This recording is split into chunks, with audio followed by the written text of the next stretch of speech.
I'm one of the second year general cardiology fellows at the University of Connecticut Hartford Hospital program. Very interested in electrophysiology. I was fortunate enough to have a couple of abstracts accepted for today and then again for tomorrow. So I'm looking forward to presenting. Just overall, very excited to be here, to be able to participate in the Heart Rhythm Society. It's my first one that I'm attending. So very excited overall. Well, we're honored to have you. It's my first Heart Rhythm Society as well. And as a plumber at an electrical conference, super interested in what your world looks like. So, can you tell us a little bit about one of your abstracts? Yeah, so we actually have a study that we are working on and doing a little bit more for data collection for. But we're looking at new ways to evaluate for VT ablation and trying to identify the critical isthmus for the VT circuit. There's a paper that came out last year that looked at this concept of wavefront discontinuity lines that can be seen in normal sinus conduction, whether you're pacing from the RV or LV, and you can also see it in VT, and they represent these fixed areas of block that the VT isthmus, we believe, uh, uh, circulates by. And so we're trying to see if we can match up these wavefront discontinuity lines with dense scar that we see on imaging to help identify the VT critical isthmus.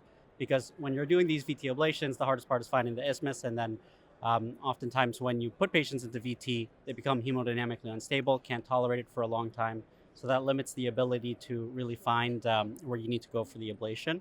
And so we're trying to find these other measures and ways that we can help identify the critical isthmus. That was such an elegant summary of a really important study. And so, it's going to be interesting to see what you guys put out there. Yeah, thank you. Question for you. So, as somebody who's very clearly EP bound, how do you learn? Where do you get your knowledge? What do you do to keep up with what's going on in your world? Yeah, so there are obviously a lot of different resources that are out there. I know, for example, Medtronic has a very nice Medtronic Academy that fellows can access without cost, and those have very great lectures. Of course, kind of doing your independent reading, seeing the cases that are very interesting, and kind of just trying to learn more on a case-based basis.